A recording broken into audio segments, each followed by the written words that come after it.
Huey here to bring you This Week in Keyboards. And there's quite a bit of news for this week, from cheap plastic to fancy plastic.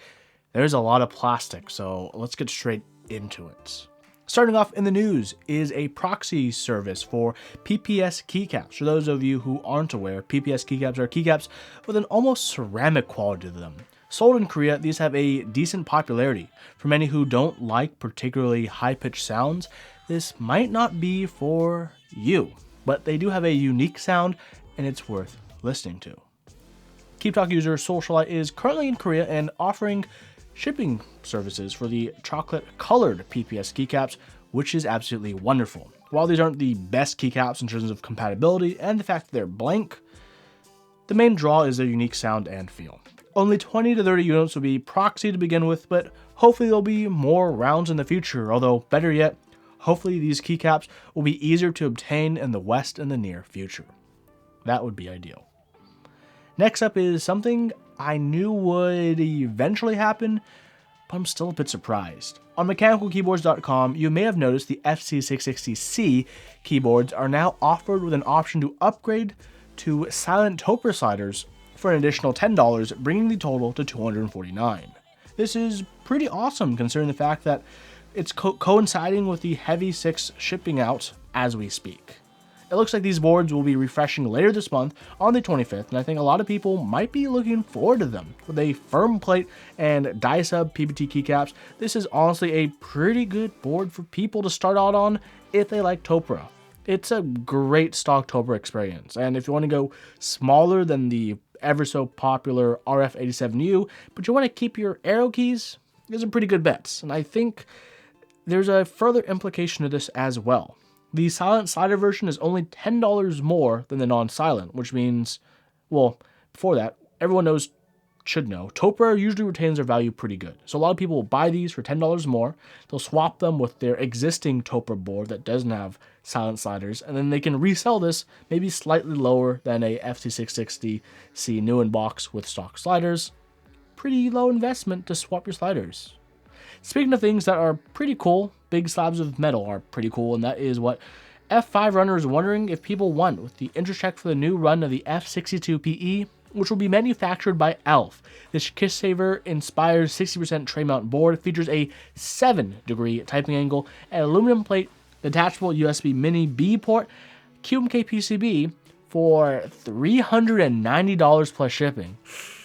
I think the general consensus is that's quite a bit for a tray-mounted board, but it is 4 kilograms, aka 8.8 pounds. If this proceeds, the MOQ will be 20 units and will be shipped in around 60 days. I'm skeptical about that timeline, but it's nice that the Group by Runner and ALF are okay with doing a relatively small run for this keyboard. Major downside, of course, is that price. That's a pretty decent looking board, and that heft is going to be a nice talking point at an upcoming meetup. On the other hand, what isn't surprisingly high priced is the SA Granite set over at Kona.store, but it's actually not bad. $70 base kit for an SA set is surprisingly low. Designed by Mateo, it's been around in the community for years, so it's no surprise it would be inducted finally as an SA set. Interesting point to observe is the manufacturer. It says manufactured by Kono. Based on this, we know it's not Signature Plastics, although the price would have made that obvious enough. And I don't think it's Max Keys, because I think in the past they have listed if it was manufactured by Max Keys, which is kind of making me think, like, is there a third manufacturer in the mix now? Despite that, I do like this set as an SA all row 3. Nice and tall, nice and flat. The best implementation for SA, the best implementation for Granite. It's true to form. The estimated delivery will be in December, so if this is your jam, hopefully it'll make it in time to be in your Christmas stocking. Speaking of stockings in a holiday season that's way too far from now, mint. That's the kind of flavor we like in our peppermint patties, but also with our pandas.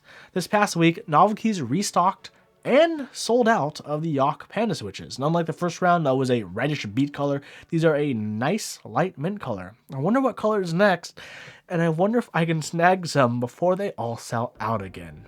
Yeah. Speaking of selling out, you ever notice in the US, every school essentially makes you use Texas Instrument calculators for your maths classes?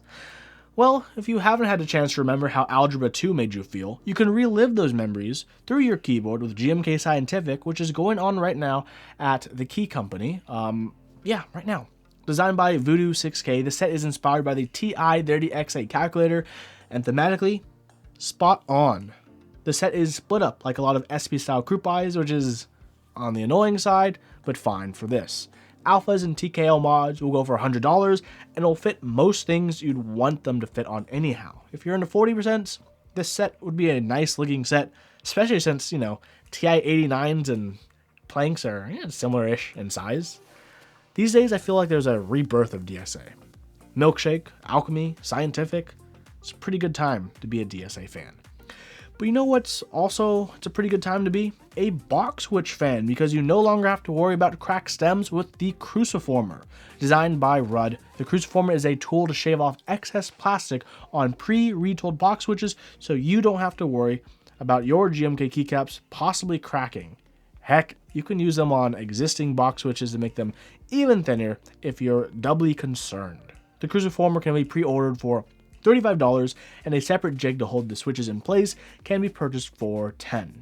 This is great for anyone with too many pre-retooled box switches, like myself.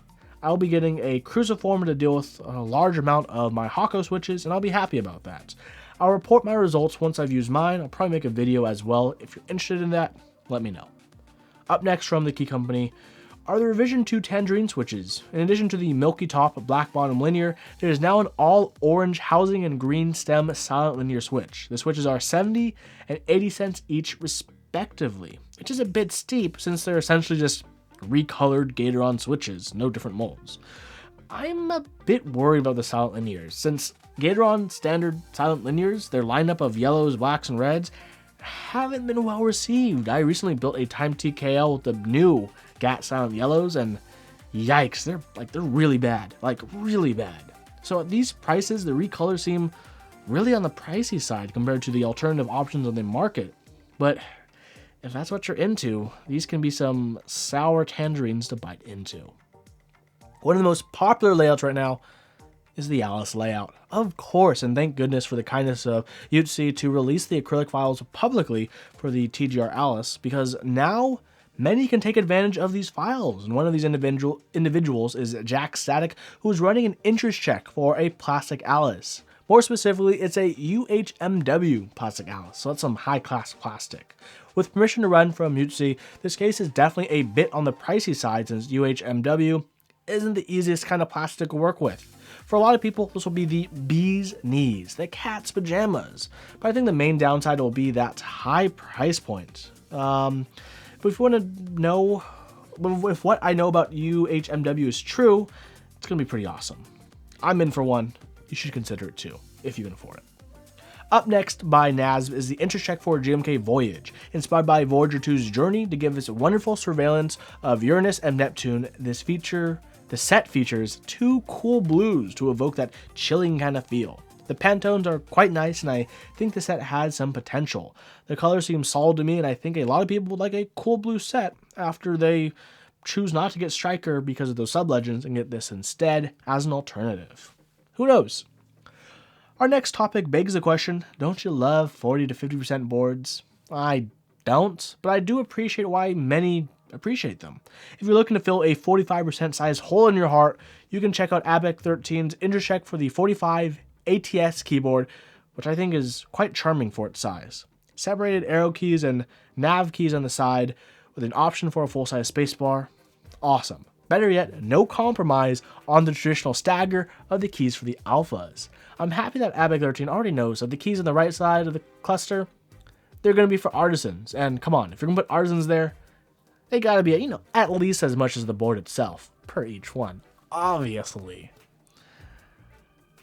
But this board is going to have a brass plate, a 6-degree typing angle, 3-piece construction. I think it's going to hit a lot of check marks for a lot of people. So check it out if you're looking for a board of this size.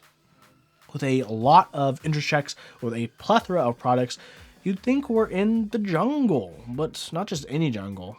PNGU brings us the interest check for GMK Urban Jungle to combine a fuzzy green and an industrial gray. You like landscaping, you like architecture, you might like Urban Jungle. Or you might hate it. I don't know. I'm kind of neutral about it. Something about it just doesn't sit right with me. I'm not really sure what it is. I think it's because that green looks maybe a bit too desaturated. If PNG is going for that industrial look, I think some icons of text would do better for the modifiers. But Intercheck looks overall pretty decent.